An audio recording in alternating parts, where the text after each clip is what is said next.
Hi. ഈ bike, two wheeler, scooter ഇതെല്ലാം ഇഷ്ടമുള്ള ആളുകൾ തന്നെയാണ് നമ്മളെല്ലാം. പ്രത്യേകിച്ച് ചെറുപ്രായത്തിൽ ബോയ്സ് ആവുമ്പം നമുക്ക് ബൈക്ക് എന്ന് പറഞ്ഞാൽ നമ്മുടെ ഒരു ജീവന് തുല്യം നമ്മൾ സ്നേഹിക്കുന്ന ആ ഒരു ലെവലിൽ നമ്മൾ കാണുന്ന നമ്മുടെ ഒരു ശരീരത്തിൻ്റെ എക്സ്റ്റൻഷനായി കാണുന്ന ഒരു വാഹനമായിട്ട് എനിക്ക് തോന്നിയിട്ടുള്ളത്. പണ്ട് ഞാൻ എപ്പോഴും ആലോചിക്കും, ഈ കാറ് ഓടിക്കണത് ഒരു സിനിമ കാണുന്ന പോലെയാണെങ്കിൽ ഒരു ബൈക്ക് ഓടിക്കുന്നത് ഒരു സിനിമയിൽ അഭിനയിക്കുന്ന പോലെ, അതിൽ ജീവിക്കുന്ന പോലെയുള്ള ഒരു ഫീലാണ്, ഒരു അനുഭൂതിയാണ് തരാൻ തോന്നിയിട്ടുണ്ട്. അങ്ങനെയൊക്കെ ഇരിക്കുന്ന ഒരു സമയത്ത് MBBS പഠിക്കുന്ന ഒരു സമയം, ഒരു 20-21 വയസ്സിലാണ് ആദ്യമായിട്ട് എനിക്കൊരു ബൈക്ക് കിട്ടുന്നത്. ആ ടൈമിൽ ഫ്രണ്ട്സിൻ്റെ കൂടെ കറങ്ങുക എന്നുള്ള ചില്ലറ കലാപരിപാടികൾ മാത്രമേ ആ ടൈമിൽ ഉണ്ടായിട്ടുള്ളൂ. പിന്നെ ഞാൻ നന്നായിട്ട് വേറെ അലമ്പൊന്നുമില്ലാണ്ട് വണ്ടി ഓടിക്കുന്നതെന്ന് കണ്ടപ്പോൾ വാപ്പ എനിക്കൊരു ബുള്ളറ്റും കൂടെ വാങ്ങി തന്നു. 2013 ഒക്കെ സമയമായപ്പോൾ ആ ഒരു ബുള്ളറ്റ് വെച്ച് ഞാൻ പോകാത്ത നാടുകളില്ല എന്ന് വേണം പറയാൻ. എന്ന് പറഞ്ഞു കഴിഞ്ഞാൽ സൗത്ത് ഇന്ത്യയിൽ ഒരുവിധപ്പെട്ട കുറേ സ്ഥലങ്ങൾ, എല്ലാ കാടും മേടും മലയും ഒക്കെ നമ്മൾ പോകുമായിരുന്നു. അങ്ങനെ പോകെ ഞാൻ ജനറൽ സർജറി സമയത്ത്, എനിക്ക് ന്യൂറോ സർജറി പണ്ടേ എനിക്കൊരു പാഷനുള്ള സംഗതിയായിരുന്നു. അപ്പോൾ അങ്ങനെ ന്യൂറോ സർജറി പോസ്റ്റിങ്ങിനാണ് ഞാൻ ആദ്യമായിട്ട് ഈ ബൈക്ക് ആക്സിഡൻറ്റുകളുടെ കുറച്ച് കാര്യങ്ങൾ ഞാൻ കാണുന്നത്. അതിനുശേഷം ഞാൻ MCH ന്യൂറോ സർജറി എടുത്തപ്പം ആ ബോധ്യം കുറേ പൂർണ്ണമായി.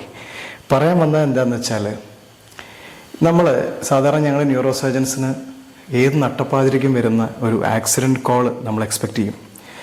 ആ ആക്സിഡൻറ്റ് കോളുകളിൽ ഒരു 90% അധികവും ഈ ബൈക്ക് ആക്സിഡൻറ്റും മറ്റുമായിട്ട് വരുന്ന കുട്ടികളായിരിക്കും. പലപ്പോഴും ഹെൽമെറ്റ് ഉള്ളതായിരിക്കാം, ചിലപ്പോൾ ഹെൽമെറ്റ് ചെതറിപ്പോയിട്ടുള്ളതായിരിക്കാം, ചിലപ്പോൾ ഹെൽമെറ്റ് തെറിച്ച് പോയിട്ടുള്ളതായിരിക്കാം. ഇവർ എപ്പോഴും നമ്മൾ ഡോക്ടേഴ്സ് എപ്പോഴും ഇതിൻ്റെ ഒരു ഇമോഷണൽ ആസ്പെക്റ്റിനെ കുറിച്ച് അധികം നമ്മൾ വല്ലാതെ ചിന്തിക്കാതെ പോകാറുണ്ടെന്നാണ് എനിക്ക് തോന്നിയിട്ടുള്ളത്. ഇവരുടെയൊക്കെ ഒരു ഫാമിലിയുടെ അവർ വരുന്ന ബാക്ക്ഗ്രൗണ്ടും കാര്യങ്ങളും നോക്കിക്കഴിഞ്ഞാൽ കുറച്ച് നമുക്ക് വല്ലാത്ത വിഷമുളവാക്കും. കാര്യം ചിലരൊക്കെ +2 എക്സാം കഴിഞ്ഞ് A+ വാങ്ങി കുടുംബത്തിൻ്റെ പ്രതീക്ഷ കാര്യമായിട്ട് ഉള്ള ഒരു കുട്ടിയായിരുന്നിരിക്കണം. അല്ലെങ്കിൽ ആദ്യത്തെ ശമ്പളം വാങ്ങിയിട്ടുള്ള ഒരു കുട്ടി, ശമ്പളം വാങ്ങി ഉമ്മാൻ്റെ കയ്യിൽ കൊടുത്തതിൻ്റെ നെക്സ്റ്റ് ഡേ ആയിരിക്കും ചിലപ്പം ആക്സിഡൻറ്റിൽ പെടുന്നുണ്ടാവുക. അതേമാതിരി ഈ വല്ല പുതിയ ജോലിയെല്ലാം കിട്ടി, അതുപോലെ എന്തെങ്കിലും വല്ല എക്സാം വല്ല പ്ലേസ്മെൻ്റ് എല്ലാം കിട്ടിയിരിക്കുന്ന ഒരാൾ, ഇങ്ങനത്തെയൊക്കെ ഒരു അവസ്ഥയിൽ അറിയാമല്ലോ, നമ്മുടെ പാരൻസ് ഒരുപാട് ഇവരുടെ അടുത്ത് നിന്ന് എക്സ്പെക്റ്റ് ചെയ്യുക, ഇവരെ കുറിച്ചുള്ള കിനാവ് കാണലും ഇവരെക്കുറിച്ചുള്ള കൺസേണുകളും പലതുമായിരിക്കും. ഇങ്ങനൊരു ആക്സിഡൻറ്റ് സംഭവിച്ച് നെക്സ്റ്റ് ഡേ അല്ലെങ്കിൽ ആ ദിവസം നമ്മൾ വന്ന് പേഷ്യൻറ്റിൻ്റെ ബോധാവസ്ഥ നിലവാരമൊക്കെ കുറവാകുമ്പോൾ ഇൻറ്റ്യൂബേറ്റ് ചെയ്ത് വെന്റിലേറ്ററിലാക്കിയതിന് ശേഷം, ചിലപ്പോൾ സർജറി ചെയ്തിട്ടാണെങ്കിൽ അങ്ങനെ, അല്ലെങ്കിൽ വെന്റിലേഷൻ കണ്ടിന്യൂ ചെയ്യേണ്ട കേസുകളാണെങ്കിൽ അങ്ങനത്തെ കേസുകൾ ഉണ്ടാവില്ല. തലച്ചോറ്, അതേപോലെ ഈ കഴുത്തിലും മറ്റു സുഷുമ്ന നാഡിക്കുള്ള പരിക്കുകളൊക്കെ ആയിട്ട് ഈ രോഗികളുടെ നെക്സ്റ്റ് ഡേ മുതൽ ഇവരെ നമ്മൾ ICUവിൽ കണ്ട് ഇവരെ ബ്രീഫ് ചെയ്യുമ്പോൾ, അവരുടെ ബൈസ്റ്റാൻഡേഴ്സിനോട് നമ്മൾ ഇതിൻ്റെ പ്രോഗ്രസിൻ്റെ സ്റ്റാറ്റസ് പറയുമ്പോൾ അവരുടെ കൺസേണുകൾ അന്ന് വരെ ഉണ്ടായിരുന്നതല്ല. അന്ന് വരെ ഉണ്ടായിരുന്ന ഈ കുട്ടിയുടെ മാർക്ക് ലിസ്റ്റിനെ കുറിച്ചോ അല്ലെങ്കിൽ അവൻ്റെ ജോലിനെ കുറിച്ചുള്ള യാതൊരു ഒരു കൺസേൺസും അവിടെ കാണില്ല. അവിടെ കാണുന്ന കൺസേൺസ് എന്ന് പറഞ്ഞു കഴിഞ്ഞാൽ അവൻ വെന്റിലേറ്ററിൽ നിന്ന് മാറിയോ, അതേപോലെ കണ്ണ് തുറക്കുന്നുണ്ടോ, അല്ലെങ്കിൽ എന്തോരം ബോധം വന്നു തുടങ്ങിയിട്ടുള്ള കാര്യങ്ങളാണ് അവിടെ പിന്നെ ആകെ ഡിസ്കഷൻ വരുന്നത്. ഞാൻ ആലോചിക്കുന്ന ഒരു എക്സാമ്പിൾ എന്ന് പറഞ്ഞാൽ, ഒരു കുട്ടിയായിട്ടിരിക്കെ നമ്മളൊക്കെ ഈ മാല കുസൃതി കാണിച്ച് നമ്മൾ മാല പൊട്ടിച്ചിട്ട് കുറേ മുത്തുകൾ കയ്യിൽ പിടിക്കുന്ന സാഹചര്യം ഉണ്ടാവുമല്ലോ.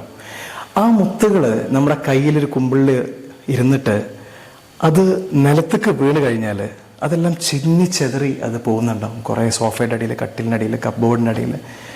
ഈ മുത്തുകളുടെ പിന്നാലെ പെറുക്കി നടക്കുന്ന ഒരു കുട്ടീനെ പോലെയാണ് പിന്നെ അങ്ങോട്ടുള്ള അവരുടെ അവസ്ഥ. എന്ന് പറഞ്ഞു കഴിഞ്ഞാൽ അതിലെ ഫസ്റ്റ് മുത്താണ് വെന്റിലേറ്ററിൽ നിന്ന് മാറിയോ എന്നുള്ള ചോദ്യം. വെന്റിലേറ്ററിൽ നിന്ന് മാറിക്കഴിഞ്ഞാൽ കൈകാൽ അനക്കുന്നുണ്ടോ, ഓർമ്മശക്തി എന്തോരം വന്നു തുടങ്ങി ഇങ്ങനെ ഓരോ മുത്തുകൾ പെറുക്കിയിട്ട് വേണം പിന്നെ ആ കുമ്പിളിൽ എന്താണ് ബാക്കിയുള്ളതെന്നുള്ളത് റിയലൈസ് ചെയ്യാനായിട്ട്.